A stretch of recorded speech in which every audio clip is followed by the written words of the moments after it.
વ્યક્તિઓની ઓળખાણ જે વસ્તુથી થાય છે તેમાંની એક છે મીઠાઈ. અવસર હોય કે ન હોય, મીઠાઈ ખાવી તો અનિવાર્ય બની રહે છે. અને તેમાં પણ જ્યારે દિવાળી અને બેસતા વર્ષ જેવું પર્વ હોય તો મીઠાઈની ભરમાર થતી જ હોય છે.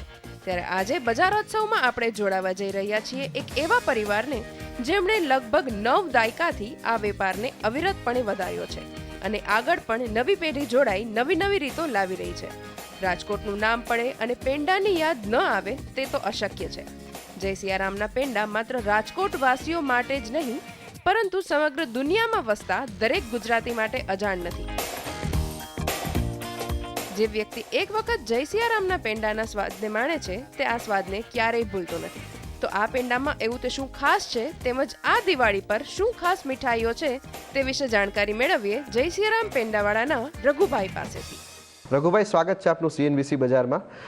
સૌપ્રથમ અહીંયા જે રીતના મેં વાત કરી હમણાં એ જ રીતના કે જય સિયારામ પેંડા ભગવાનના નામ ઉપરથી એક પેંડાની બ્રાન્ડ આટલી મોટી બની ગઈ છે. શરૂઆત આની કેવી રીતના થઈ હતી? પાયા ક્યાં નખાયા હતા? શરૂઆતમાં મારા પપ્પા એના દાદાને ત્યાં પેંડાનો જ બિઝનેસ હતો, ત્યાં બેસતા. પણ શરૂઆતમાં માવાના પેંડાનું ચલણ હતું. ત્યારે મારા પપ્પાએ સીધા દૂધના પેંડા બનાવી અને દૂધના પેંડાને વેગ આપ્યો. શરૂઆતમાં હાથમાં થાળો લઈ અને પેંડા વેચતા અને બધાને જય સિયારામ બોલવાની આદત. તેથી લોકો હુલામણા જય સિયારામના નામથી મારા પપ્પાને ઓળખવા લાગ્યા અને 1933માં આ પેંડાના ધંધાની શરૂઆત થઈ. 1933 એક બહુ લાંબો સમય થઈ ગયો. ત્યારનું તો આખું બજાર પણ અલગ હતું. ના કોઈ મીડિયા હતું, ના કોઈ હોર્ડિંગ માટેની જગ્યા હતી, ના તો કોઈ પોસ્ટર લાગતા હતા. એવા સમયની અંદર એક માવાના પેંડાનું ચલણ હતું, એની જગ્યાએ એક નવો સ્વાદ દૂધના પેંડાનો એમણે ઇન્ટ્રોડ્યુસ કર્યો. તો એ પેંડાનો સ્વાદ લોકજીભે કેવી રીતના ચડ્યો?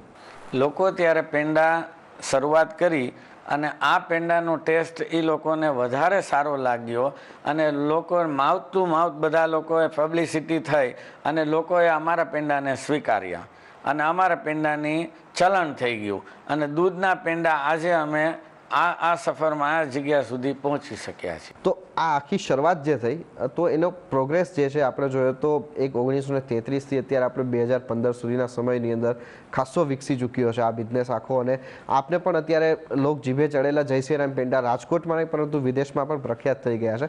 તો આ તબક્કે આપને શું લાગે છે કે એ સમયે એવા કયા પાયામાં મૂળ તત્વો નખાયેલા હતા કે જે હજી સુધી ફળ આપી રહ્યા છે? અચ્છા, જ્યારે મારા પપ્પાએ ધંધો ચાલુ કર્યો ત્યારે અમે જે પેંડાની ક્વોલિટી બનાવી એ ક્વોલિટી બધાએ એક્સેપ્ટ કરી અને ધીરે ધીરે એમાં વિકાસ કર્યો અને પહેલાં શરૂઆતમાં ઠોસા ગલીમાં એક દુકાનની નાની શરૂઆત કરી. ત્યારબાદ અમે ધર્મેન્દ્ર રોડ ઉપર શરૂઆત કરી, ત્યારબાદ પંચનાથ, ત્યારબાદ યાજ્ઞિક રોડ અને ત્યારબાદ અમદાવાદ. આ રીતે ધીરે ધીરે અમારા ધંધાનો વિકાસ થયો. આ વિકાસ ઉપર જ થોડું વધારે પૂછીશ તો જે રીતના પેંડાની અલગ અલગ વેરાયટી અત્યારે આપણે ત્યાં અમે જોઈએ હમણાં માવાના પેંડાથી લઈ અને આપણે ખાસ જે આપણી બેઝિક વેરાયટી છે એ આપણે સફેદ પેંડા અને કેસર પેંડા છે, પણ એ સિવાયના પણ તમે કેટલાક વેરાયટીઝ આમાં એડ કર્યા છે. એ કેવી રીતના એડ કરતા ગયા? નવા બ્રાન્ડ સાથે નવી વેરાયટી એવું કંઈ હતું?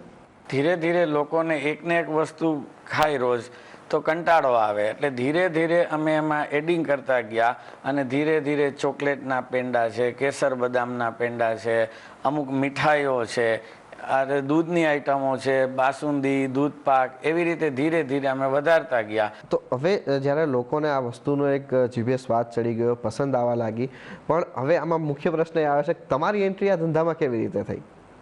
હું જ્યારે 19 વર્ષનો હતો ત્યારે મારા ફાધરનું ડેથ થયું અને આ બિઝનેસ સંભાળવાની જવાબદારી મારા ઉપર આવી. ખૂબ નાની ઉંમર હતી આપની ત્યારે જ્યારે આપના ફાધરની ડેથ થઈ અને આપ બિઝનેસમાં જોડાયા. એ સમયે શું આપના માટે થઈને સ્પર્ધા રહી કે એ સમયે શું એવું હતું કે જેને લઈને આપ કહી શકો કે જેને પાર કરી અને તમે આજે આ ધંધાના આ લેવલ સુધી પહોંચાડ્યો છે? જ્યારે આ જવાબદારી મારા ઉપર આવી ત્યાર પછી ઘણા લોકો એમ કહેતા હતા કે આ છોકરો સંભાળી નહીં શકે, પણ ધીરે ધીરે અનુભવથી આ જગ્યાએ મેં મારા બિઝનેસને પહોંચાડી શક્યો છું. ખાસ એક કહી શકાય કે એક નવી પેઢી અને જૂની પેઢીનું અંતર આજની તારીખે જોવા મળે છે, ત્યારે પણ જોવા મળ્યું હશે. શું એવું અંતર રહ્યું હતું કે જેને આપ પાર કરી અને તમારે આગળ વધવું પડ્યું હતું? જે જૂની પદ્ધતિ જ્યારે ચાલતી હતી એમાં મેં થોડો અનુભવથી ફેરફાર કરતો ગયો અને આ ધંધાનો વિકાસ કરતો ગયો. રઘુભાઈ, આપનું વિઝન જ્યારે તમે બિઝનેસમાં જામી ગયા, તમને ખબર પડવા લાગી કેવી રીતના થઈ રહ્યો છે ધંધો, પછી આપનું વિઝન શું રહ્યું હતું?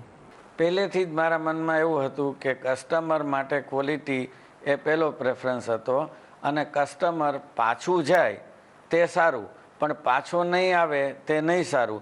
એના માટે અમે ક્વોલિટી ઉપર વધારે ધ્યાન આપ્યું, ક્વોન્ટિટી ઉપર નહીં.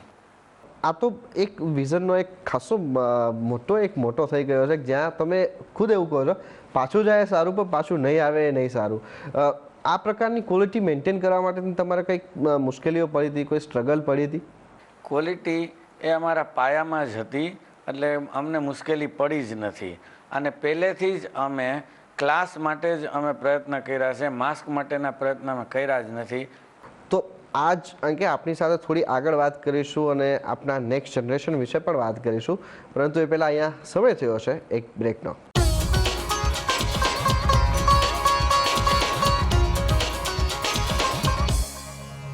Welcome back. રૂબરૂમાં આજે આપણી સાથે રૂબરૂ થઈ રહ્યા છે જય શ્રીરામ પેંડાવાળા રઘુભાઈ, અને રઘુભાઈની સાથે આપણે અત્યારે એમના બિઝનેસ સ્ટ્રેટેજી અને મિશન અને વિઝનની વાત કરી, અને આ જ વિઝનને આગળ વધારવા માટે હવે એમના નેક્સ્ટ જનરેશનના એમના ડોટર પણ અત્યારે આપણી સાથે હવે જોડાઈ રહ્યા છે, મિથિલા સેજપાલ. મિથિલાબેન, આપનું પણ સ્વાગત છે. અહીંયા વાત કરી રહ્યા હતા રઘુભાઈ સાથે એક વિઝનની. તમારું શું કહેવું છે? 19 વર્ષની ઉંમરે જ્યારે આ બિઝનેસમાં આવ્યા, એક નવા નિશાળિયા તરીકે આવ્યા હતા, ધીમે ધીમે અનુભવે શીખ્યા, તમને એમની સાથેનો અનુભવ ધંધા માટેનો કેવો રહ્યો છે? એમની પાસેથી મને ઘણું જ શીખવા મળેલું છે.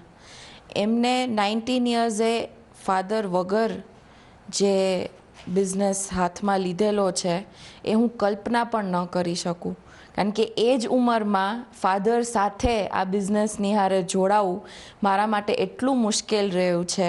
નો ડાઉટ એમના એક્સપિરિયન્સ, એમના ટીચિંગના લીધે મને ઘણો જ ફાયદો થયો છે, પણ આઈ કેન ઇમેજિન કે એમને કેટલું 19 યર્સની એજ ઉપર ભોગ આપેલો હશે, મહેનત કરેલી હશે, અને એ આ સ્ટેજ ઉપર આવેલા છે એ બહુ મોટી વાત છે. રઘુભાઈ, હવે આગળ એક મોટી વસ્તુ એ બની રહી છે કે જય સિયારામ પેંડા એ એક બહુ મોટી બ્રાન્ડ બની ગઈ છે. આ બ્રાન્ડ બિલ્ડિંગ માટે થઈને તમારો એક મહત્વનો મોટો જે ક્વોલિટી રહી એ સક્સેસફુલ રહ્યો છે. હવે આ બ્રાન્ડને આ લેવલ ઉપર સસ્ટેન રાખવા માટે, ટકાવી રાખવા માટે થઈને આપનું શું વિઝન છે? અત્યાર સુધી આ બ્રાન્ડને ચલાવવામાં મેં ખૂબ પ્રયત્ન કર્યો. ત્યારબાદ હવે મેં મારી આ જવાબદારી મિથિલાબેનને સોંપી છે. તમે શું કહેશો મેમ? તમે હવે આ બ્રાન્ડને કેવી રીતે જુઓ છો? મોટિવ જે મારા ફાધરનું છે એ ચેન્જ નહીં થાય. એની સાથે ક્વોલિટીને જાળવી રાખી, એની સાથે હવે નવી ટેકનોલોજી, નવી ટેકનિક્સની સાથે હું આ બિઝનેસને સંભાળવાની ઈચ્છા રાખું છું. ગ્લોબલાઇઝેશન થઈ ગયેલું છે, માર્કેટ્સ મોટી થતી જાય છે, એટલે નો ડાઉટ કોમ્પિટિશન ઘણી છે, પણ મારી ઓથેન્ટિસિટી, અમારા બિઝનેસની ઓથેન્ટિસિટીને જાળવી રાખીને નવી ટેકનિક્સને ઉમેરીને આ બિઝનેસને આગળ વધારવાની મારી ઈચ્છા છે. અહીંયા આપનું વિઝન શું છે? જે રીતના હમણાં વાત કરતા હતા કે એમનું વિઝન જે હતું એ પહેલેથી બહુ ફોકસ્ડ અને ક્લિયર હતું કે મારે ક્વોલિટી મેન્ટેન રાખવી છે, પછી બીજું બધું પછીની વસ્તુ છે. હવે તમારું અહીંયા વિઝન શું છે? જે ઇનિશિયલી તમે જ્યારે ધંધામાં જોડાયા અને ધીમે ધીમે અનુભવ લીધો, તો હવે તમને શું લાગે છે, કયા વિઝન સાથે તમે આગળ વધી રહ્યા છો? આઈ થિંક મારા માટે હું આ જ વિઝન સાથે મોટી થયેલી છું. ક્વોલિટી કોમ્પ્રોમાઇઝ નહીં કરવાની. ક્વોન્ટિટી આજની ટેકનોલોજી પ્રમાણે, આજના પ્રોગ્રેસના પ્રમાણે ચેન્જીસ લઈ આવી શકાય, પણ not at the stake of quality. ક્વોલિટીને જાળવવા વગર મારે આગળ વધવું નથી. બિઝનેસની અહીંયા વાત થઈ રહી છે, તો અત્યારે આપણે જે રીતનો સિનારીઓ જોઈ રહ્યા છે કે ફૂડ પ્રોડક્ટની અંદર દરરોજ ઘણી નવી બ્રાન્ડ આવતી હોય છે, હવે MNCs પણ આવવા લાગી છે, તો આ બધાની વચ્ચે જય સિયારામ પેંડા એ કેવી રીતે અલગ પડશે? હું આ વસ્તુને કોમ્પિટિશન તરીકે નથી લેતી. એમની પાસેથી માર્કેટિંગ ટેકનિક્સ શીખી શકાય, ઘણી વસ્તુઓ શીખી શકાય. મારી પ્રોડક્ટની ગુણવત્તા કયો, ઓથેન્ટિસિટી કયો, એ જાળવીને તો હું ઘણું શીખીને આગળ વધવાનો પ્રયત્ન કરીશ. પણ આ વસ્તુને જો આપણે થોડું એક લોકલ અને ડોમેસ્ટિક અને ઇન્ટરનેશનલ સ્થાનિક કે આંતરરાષ્ટ્રીય બજાર સાથે આપણે સાંકળીએ તો જય શ્રીરામ પેંડા રાજકોટમાંથી શરૂઆત થઈ, ધીમે ધીમે સૌરાષ્ટ્રમાં એક પ્રચલિત થઈ, પછી ધીમે ધીમે આપણે મધ્ય ગુજરાત અને ગુજરાતમાં પ્રચલિત થઈ. તો આ એક માઉથ ટુ માઉથ પબ્લિસિટીના આધાર ઉપર આખું થયું છે. તમારું માર્કેટિંગ માટેનું કોઈ સ્ટ્રેટેજી રહી નથી આના માટે. પણ હવે જો જે રીતનો સિનારીઓ ચેન્જ થઈ રહ્યો છે તો એ ચેન્જ થતા સિનારીયામાં તમને શું લાગે છે, ઓનલાઈન પ્લેટફોર્મ કે પછી ઓફલાઈન પ્લેટફોર્મ એવા કોઈ પ્લેટફોર્મ પસંદ આવી રહ્યા છે? એઝ ઓફ નાવ નહીં, પણ વિચાર ખરો. સાથે હવે અહીંયા ઇન્ટરનેશનલ માર્કેટ માટે શું તમારો મત બને છે, જવાનો કોઈ આઈડિયા ખરો?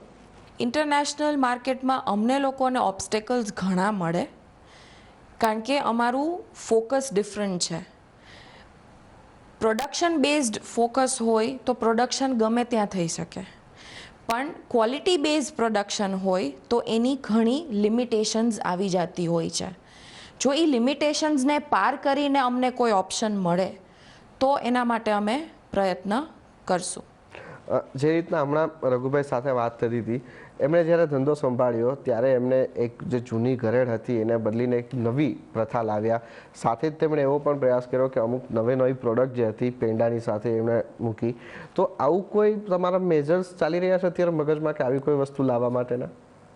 હજી તો ખાસ નહીં, કારણ કે હજી મારો લર્નિંગ પીરિયડ સ્ટાર્ટ છે, પણ once I am out of it તો પાક્કું. મેમ, હવે અહીંથી એક કહી શકાય કે 100 સુધીનું માઇલસ્ટોન તો રઘુભાઈએ પૂરું કરી દીધું છે. હવે 100થી આગળ તમારે વધવાનું છે. એના માટે તમારું શું આયોજન છે? હવે પ્રોડક્શન ટેકનિક્સમાં ફેરફાર કરીને નવી ફ્રેન્ચાઇઝીઝ, નવી branches within India, out of India કરવાના વિચાર ખરા. એના માટે we are working out. Raghubhai, next generation અત્યારે આપણી સાથે બેઠા છે, આપના ડોટર, અને એમણે અત્યારે એમનું એક વિઝન ગ્રોથ માટેનો પ્લાન તમારી સામે મૂક્યો, અમારી સામે મૂક્યો છે. કેવી રીતે જોવો છો? તમને આના ઉપર કેટલો વિશ્વાસ છે? મારી ડોટરને મેં અત્યારે સંભાળવા માટે જે મારો બિઝનેસ સોંપ્યો છે, મને ભરોસો છે કે તે આગળ લઈ જશે, અને છતાં પણ એને ક્યાંય જરૂર પડે તો હું તો એની સાથે જ છું. મિખિલાજી, હવે આપના માટે થઈને આ એક બહુ મોટું એક સપોર્ટિવ ફેક્ટર બન્યું છે કે તમારા ફાધરને જ્યારે કરવાનું આવ્યું હતું ત્યારે એમને એકલા હાથે કરવું પડ્યું હતું, પરંતુ અત્યારે મિથિલાજી સાથે રઘુભાઈ ખુદ પોતે છે. એક બહુ મોટા અચીવર છે આપની સાથે, પણ આપના મેરેજ પણ થઈ ગયા છે. તો મેરેજ લાઈફ અને બિઝનેસ કેવી રીતના મેન્ટેન કરો છો? એમના સપોર્ટથી હું બધી જ વસ્તુ કરી શકું છું. આટલા વર્ષોથી એમના સપોર્ટથી હું મારા સ્ટડીઝની સાથે આ બિઝનેસ સંભાળતી આવી છું. એવી જ રીતે મારી પર્સનલ લાઈફ સાથે પણ હું આ બિઝનેસ સંભાળી શકું એટલો એનો સપોર્ટ છે, અને મારા ફેમિલીનો પણ સપોર્ટ છે. એમનો તો સપોર્ટ અત્યારે મળે જ છે, અને એના હિસાબે તમે આજ સુધી પહોંચી ગયા. પણ હવે રઘુભાઈ, તમારા માટે થઈને થોડું એક રિલેક્સ લાઈફ તો હવે થઈ ગઈ છે. હવે અહીંયા તમારા હોબીઝની જો વાત કરીએ તો મેં એવું સાંભળ્યું છે કે તમને વર્સેટાઇલ હોબીઝ છે. થોડું એના વિશે કંઈક કહેશો? અચ્છા, અત્યાર સુધી તો મારે બિઝનેસ સંભાળવાનો હતો, એટલે મારી પાસે ટાઈમ હતો નહીં. પણ હવે તો મિથિલા સંભાળે છે, એટલે હું મારા મોજ શોખ જે કાંઈ પણ હોય એ બધા હોબી એ પૂરી કરી શકું છું. મને ક્રિકેટ રમવાનો શોખ હતો, મને મ્યુઝિકનો શોખ છે, મને ફરવાનો શોખ છે. તો આ બધું હવે હું કરી શકું છું, અને મારી પાસે ટાઈમ પણ છે. આમાં એક મ્યુઝિકની જે વાત કરી, આપ કયા કયા ઇન્સ્ટ્રુમેન્ટ વગાડતા જાણો છો, અને ગાવાનો શોખ ખરો? નહીં, મને ગાવાનો શોખ નથી, પણ હાર્મોનિયમ છે, ગિટાર છે, સંતૂર છે, માઉથ ઓર્ગન છે, એ બધા ઇન્સ્ટ્રુમેન્ટ હું વગાડું છું. અને મેં ક્યાં પણ શીખવાનો પ્રયત્ન નથી કર્યો, પોતાની મેળે જ શીખું છું. રઘુભાઈ, મેં એવું પણ સાંભળ્યું છે કે તમને ટ્રાવેલિંગનો ખૂબ શોખ છે, અને તમારું જે ટ્રાવેલિંગ જે કરો છો અને તમે જે નજરે કોઈ પણ શહેરને કે સ્થળને કે દેશને જોવો છો એ આખું ડિફરન્ટ હોય છે. ટ્રાવેલિંગ માટે થઈને હવે શું વિચારો છો? હવે અત્યારે જો તમારે ટ્રાવેલ કરવાનું હોય તો કેવા કન્ટ્રી કે કેવી જગ્યાએ ટ્રાવેલ કરવાનું પસંદ કરો? અત્યારે તો મારે હાલમાં વિચાર છે સાઉથ આફ્રિકા જવાનો, અને એના માટે વિચારું છું. કોઈ ખાસ કારણ આ જગ્યા પસંદ નહીં, સમજતું કોઈ પણ ઘણા લોકો પાસે સાંભળ્યું છે કે જગ્યા બહુ જોવાલાયક સ્થળ છે, તો એકવાર જોવું છે. ગ્રેટ. તો એટલે આ ટ્રાવેલ, મ્યુઝિક, ફોટોગ્રાફી ખાસો વર્સેટાઇલ એમનો એક એરિયા છે. તમે એમના ડોટર જ છો. હવે આપના હોબીઝ શું છે? આપનો આટલી જ વર્સેટાલિટી છે કે પછી કંઈક અલગ છે? નોટ એઝ ગુડ એઝ હિમ, પણ યસ, મ્યુઝિકનો પણ મને શોખ છે, ટ્રાવેલિંગનો પણ શોખ છે. I was good in arts, I was a good sports person during my school time. એટલે જ્યાં સુધી હું એમના જેવી થઈ શકું ત્યાં સુધી આઈ એમ ટ્રાઈંગ, પણ આઈ એમ શ્યોર કે એમના જેવી હું ન થઈ શકું. તમે મ્યુઝિકમાં કયું ઇન્સ્ટ્રુમેન્ટ અથવા તો આર્ટમાં તમને શું પેઇન્ટિંગ કે કઈ હું હાર્મોનિયમ શીખેલી છું અને હું સ્કેચીસ કરતી. આટલા બધા તમે સ્પોર્ટ્સ એક્ટિવિટી કરી છે, તો બટ ઓબ્વિયસલી આપનો એક વ્યૂ જે છે એ ખાસો એક આઉટ ઓફ બોક્સ થયો હશે. તો અત્યારની જે આપણે જો સિચ્યુએશનને થોડા આવા તમારા બિઝનેસ સાથે સાંકળીએ, તો અત્યારે મોટાભાગે કોઈ પણ બિઝનેસની અંદર એમ કહે છે કે ઓનલાઈન માર્કેટિંગ કરો, ઓફલાઈન માર્કેટિંગ કરો, આ બધા ટેક્ટિક્સ તમે યુઝ કરો માર્કેટિંગના, ધેન તમે કસ્ટમરને અટ્રેક્ટ કરો. પણ તમારા વારસાની અંદર તમને જે વસ્તુ મળી છે એમાં એક રિલેશનશિપ કસ્ટમર સાથેની એક ખાસી મહત્ત્વની રહી છે. કસ્ટમર રિલેશનશિપ માટે થઈને કોઈ આપને શું લાગે છે કે આપનું જે પાછલા ભૂતકાળની અંદર જે આપને એક વારસો મળ્યો છે એની રિલેશનશિપ અત્યારના સમયમાં કેટલી મહત્ત્વપૂર્ણ છે? બહુ જ ઇમ્પોર્ટન્ટ છે. પર્સનલ રિલેશનશિપ્સ વિથ કસ્ટમર્સ બહુ જ ઇમ્પોર્ટન્ટ છે, પણ મારા માટે એ વધારે ડિફિકલ્ટ નથી, બિકોઝ એ ઇનબિલ્ટ છે. મારે એના માટે કોઈ પ્રયત્નો નથી કરવાના. કોઈ મારી સાથે કોઈ રિલેશનશિપ ડેવલપ કરે, કસ્ટમર રિલેશનશિપ કયો કે નોર્મલ રિલેશનશિપ કયો, I don't need to put focus on maintaining it, કારણ કે એ ઇનબિલ્ટ છે જે એમની પાસેથી મને વારસામાં મળેલી છે. બિલકુલ. તો હવે અહીંયા થોડું આપણે જો વાત કરીએ તો કોર્પોરેટ્સ, એક્ટર્સ, પોલિટિશિયન, એ બધા લોકોએ જય સિયારામ પેંડાની મુલાકાત લીધેલી છે. મે બી કેટલાક મુલાકાતની અંદર તો તમે અવેલેબલ પણ હશો, પરંતુ હવે જો નવી પેઢીના જે કલાકારો છે કદાચ જય સિયારામ પેંડાનું નામ જાણતા પણ હશે, નહીં પણ જાણતા હોય, આવી જે સિચ્યુએશન છે, તો એ સિચ્યુએશનની અંદર આપને શું લાગે છે કે નવી જનરેશન માટે જય સિયારામ પેંડા જાણીતું કેવી રીતના બનશે?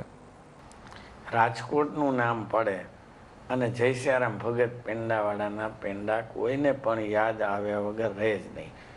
અહીંથી કોઈ પણ બહાર જતું હોય, આવતું હોય, એના હાથમાં પેંડાનું પેકેટ તો જોવા મળે જ. આ જ અમારી એક મોટામાં મોટી જાહેરાત છે અને publicity mouth to mouth customer કરે છે, જેથી કરીને અમને નવી પેઢી પાસે જવાની જરૂર જ નથી.